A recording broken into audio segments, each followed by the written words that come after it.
senzora, ono, tretjo, tudi ti kaže, ki se pelaš, vse ti kaže, ne.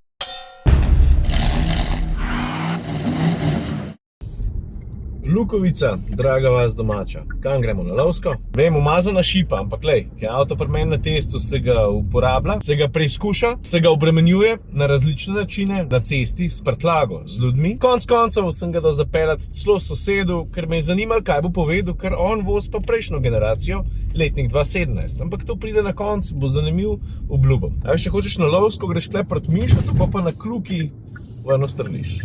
Pa se lotiš enega luštenega štikelca makadama, kjer ti avto marsikaj pove o tem, kaj se dogaja s podvozjem.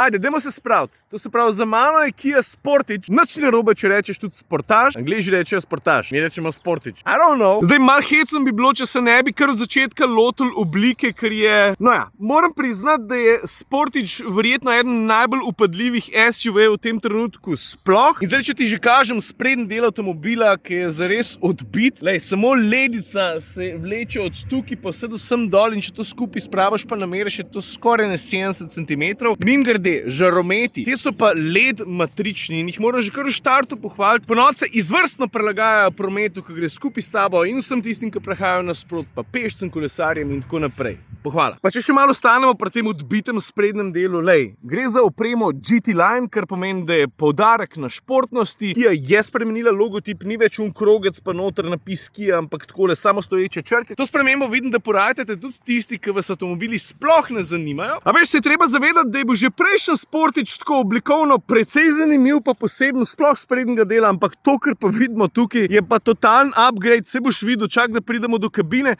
pa če se sprehodimo še malo do zadka. Poglej zadnje, čakaj, kaj pa če bi jaz prežgal? To se pravi, start, stop za kontakt, pa gledaj takole. Evo, je že boljš. Lej, tudi zadek sledi zelo dinamičnim oblikovnim zapovedim, plus se mi zdi, da z lučmi in s tole ostro linijo, ki je pravzaprav kar za urezati, spominja na Kia EV6. To je tista električna, ki jo vidiš na cesti, si vsakič čakmo, to je serijski avto, pa ti so čisto nori. Skratka, Sportage ne ostane dolžen tistim, ki hoče imeti avto, ki dejansko zelo izstopa in se pravim, pridemo pa še do kabine. Dajmo se najprej motorja lotati, prav, takole je zdaj ta, evo, tukaj je.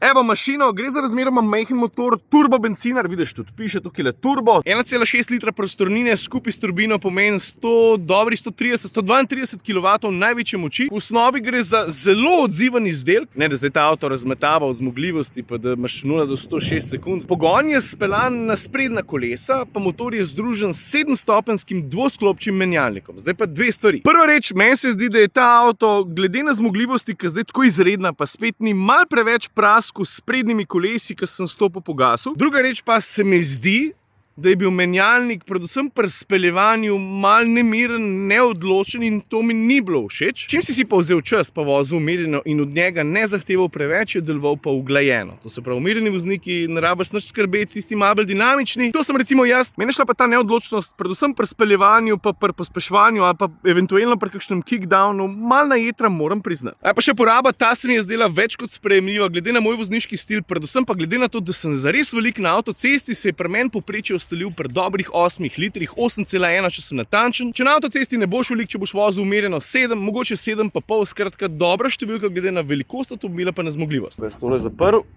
Aja, je pa tale avto blagi hibrid, kar pomeni, da mu pomaga manjša baterija, ki skrbi za manjše električne porabnike, pa tako naprej. Zna tudi jadrati, pa še par drugih manjših trikov vlada. Zato, da se poraba na neopazen način, kar se le da optimizira, zniža. Mimogrede feltne, tudi te so mi všeč, zelo upadljive. Veš, je odbita feltna, ki začneš šteti krake, pa sploh ne znaš prešteti. Koliko je to? 1, 2, 3, 4, 5, pa če daš na pol, jih je 10, samo v resnici je krat, se ne vem. Enač, ajde, da gremo v kabino, ne? Gremo po vrst. Celoten kokpit je oblikovno zelo razgiban, od tega, ker ti vrata ponujajo vključno z ročkami naprej prek armaturne plošče, zanimivo oblikovanih zračnikov, pa potem zaslona, do katerega pridemo, razmeroma športen volan, spodaj mečken porezan. In ta prvi feeling, ki prideš v to kabino, je sam okej.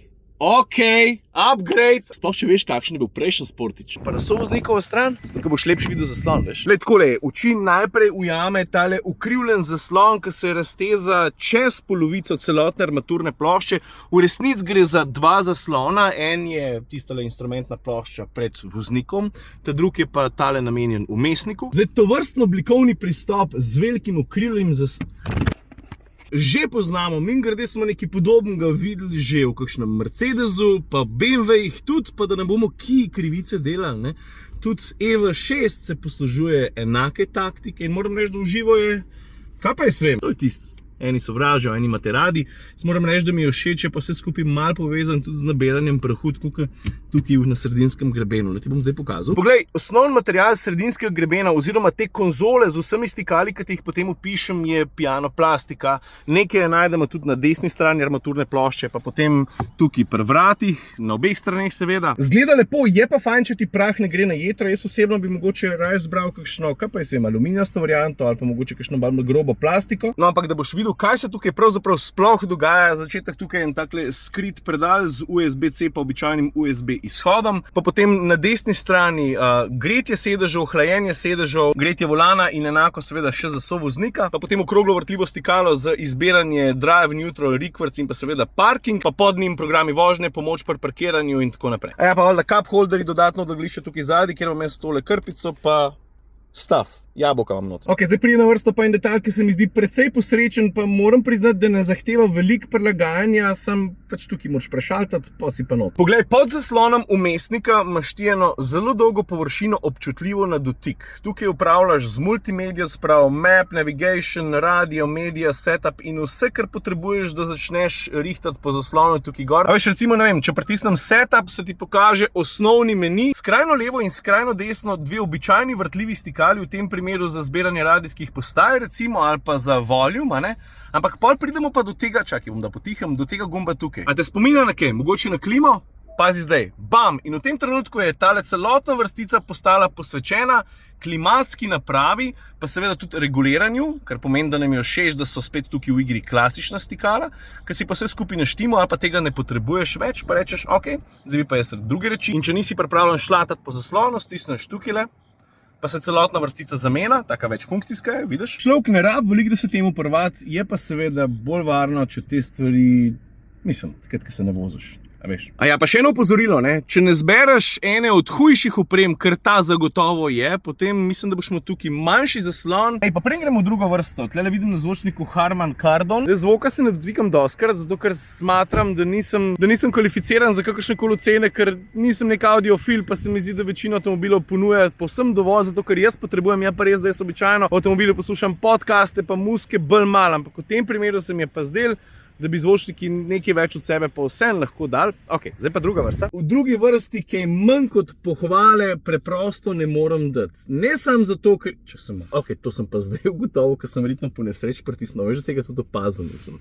Glej to. Jaz gledam, ko me nekaj greje v hrbet, pa vidim, da so greti sedeži tudi v drugi vrsti in to dvostopenjsko. Ok, pojmo naprej. Za začetek tukaj je podobno kot v Tucsonu zares velik prostor. Za noge, za ramena, konec koncev, kljub panoramski strehi, več kot dovolj tudi za glavo. To, da kot naslonjala lahko prilagajaš svojim željam, potrebam, ali pa konec koncev s tem prilagajaš tudi malo prostornina kufra, to je nekaj, kar avtomobili tega segmenta pač morajo znati. Ampak pa so pa še drugi detajli, ne? Tudi uporabnost je nekaj, na čemer sem bil, nam rekel, navdušen, ampak sem jo sprejel z odprtimi rokami. Poglej, na vzglavnikih obeh sedežev imaš obešalnik, pa imaš tukaj le še eno kljubico za kaj obesati, dobro, predali itak, ampak poglej, na katero mesto so dali pa tale USB izhod, oziroma tole kaj je? To je USB-C za filati telefon. Se mi zdi fajn, da ni tukaj spodaj nekje skrito eni luknji, da je tukaj in to na obeh sedežih.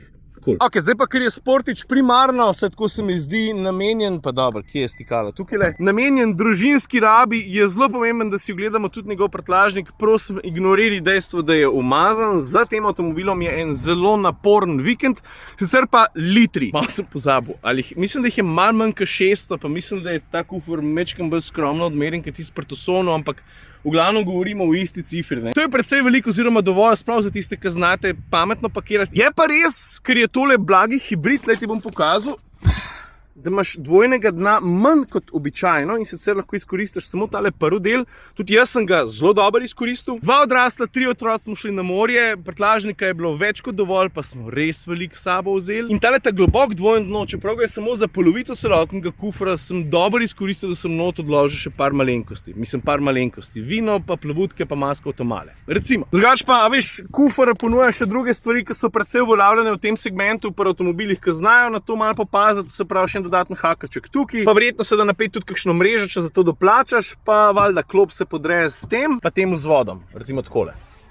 Vidiš? Ok, zdaj pa še en podatek, ki se mi ne zdi nepomemben. Ti, kako se pa Sportič kaj pele? Jaz sem ga nehote v dobrem in v slabem primerjal s Tucsonom, zato ker sta si pač v osnovi precej podobna in ugotovil, da gre pa Sportič vseeno rajši v Wing, da deluje bolj lahkotno, kot da ima, ne vem, 150-200 kg manj, bolj odziven se mi je zdel tudi volanski mehanizem, ampak je bilo pa treba pri tem veselju do Wingov, pa seveda ob teh velikih kolesih riskirati majčkeno udobja, se mi zdi, da je bil na slabših cestah, luknje, grbine, vsake toliko časa kar precej trd. Hočem reči, čez ovinke gre rajši kot Hyundai Tucson, ampak je pa malo manj udoben. Je pa res, da ne vem, kaj se zgodi, če imaš pa manjša kolesa, pa mogoče nešportno opremo GT Line, veš, mogoče se pa pol izenačita. Ne vem. A ja, pa še narečje, to sem skoraj pozabil povedati, a veš, da sem ga dal zapeljati sosedu. On je lastnik prejšnje generacije, letnik 2017, pravzaprav lastnik že 4. ali celo 5. Kia zapored, vse ne vem. Povedal je pa tole, po mojem ti bil zanimiv. Zdaj mi pa povej, Stanko, kaj je ta prva stvar, ki ti pride na pamet? No, to. Razlika, super. Razlika med enim in drugim je velika razlika, ne? Pa ti je ta bolj všeč ali ti je tvoj? Bolj tudi. In z znaki novimi, ono tretjo, ne? Ja. Edino kaj, tu pač tisto, to je vse avtomatika, pa tisto. A ti imaš ročni menjalnik, ne? Ročnega imam, jaz. Kaj imaš pa za eno mašino? 1.6. Glede moči pa tisto, ker jaz nisem nikoli navajen neke avte, da bi to ne vem koliko letelo ali nekaj takega. Jaz sem navajen tisto, nisem nikoli divjal z avte. Razlika v kabini je kar velika. Zdaj, ko si se malo spoznal, a ti je ta kabina tudi všeč? Je, super je to, ne. Se ti ne zdi preveč komplicirana ali pa kaj? Ja, mogel bi se naučiti dosti stvari, ne. To je gore tehnologija, kaj bi rekel človek, od teh brezstičnih pa tega, ne. Ja. Senzora, ono tretjo, tudi ti kaže, ki se pelaš, vse ti kaže, ne. Tega pri meni ni še, žal, ne. Tvoj Sportič, jaz se spomnim, ker sem ga pelil prvič, je vseeno oranka avto, pa lepo se pele. Ne, se pela lepo, ni problem, ne. Sploh na avtoceste, ko daš 600 pa tisto, nemaš problema, greš lepo, ne. Koliko pa ti porab tvoj? Ja, moj je tam nekaj okrog 8, ne. Zdaj to ti novi, zdaj ne vem koliko je. Ne, jaz imam 8,1 povprečje. Ja, sam pa sem velik na avtocesti, ko da smatram, če ne bi bil tok skozi pri 130 na uro, da bi šel tudi malo nižji, veš? Ja, samo je razlika, naprimer, jaz sem gledal, sam sem ga testiral, ne. Dok sem ga vodil 120, 130, ne. Sem tam prišel 7 pa nekaj, rečimo, ne. Pa naložen, ne. Kak sem dol spustil, je bilo manj, kak sem pa šel prek, pa... Ej, kaj se ti zdi največja razlika med tem pa tvojim? Da ta se mi zdi, da je bolj mehki. Res? Ja, da je malo mehkejši, ker moj, če tam naletiš, naprimer, na kako lukno, ali bilo kaj, da bolj... Da je malo bolj čvrst? Ja, da je malo bolj tup, ne, to je bolj nežen, kaj bi rekel človek. Ja. Ne? Da ni tak dum dela, kaj bi rekel. Ja, razumem. Sediš v redu? Super. Počutiš se v redu? Super je notri to, to zapelaš, kaj si naredil.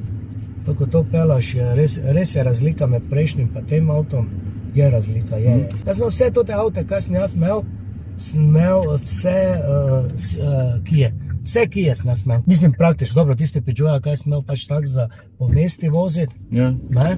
Ostalo sem imel pa vse Kije jaz. Pa niti pri eni Kiji enega problema nisem imel. Dobro, zdaj kaj me je ključavnica zablokirala pri tote, samo sem prišel v enem dnevu, so naročili en dan, drugi dan je prišlo, ne vem odkot, ampak je prišlo, so mi menjali, brez problema, brez vsega. No evo, zdaj smo pa res pri koncu, ceno testnega avtomobila ti bom semle napisal, ob tem upoštevi, da gre za zelo dobro opremljen avto. Pa mogoče sam še en zanimiv podatek za na konc, ker sem toliko primerjal Sportiča pa Tucsona, ne, ker gre verjetno enim in drugim zdaj na jeter, to se pravi ljudem na Hyundaju in ljudem na Kiji. Ampak na netu sem zasledil, da so pa pri nemškem avtobildu naredili usporeden test, primerjalen test. Oba avta so pohvalili, ampak na koncu so pa na vrh postavili Kio. Če se ne motim, zaradi prednosti pri garanciji Hyundai 5 let, Kia pa 7. To je to? A še kaj? Valjda, zmeri kaj pozabim. Oglasi v komentarjih, no, če imaš kakšno mnenje ali pa kaj. Lepo se me. Ajde, čau.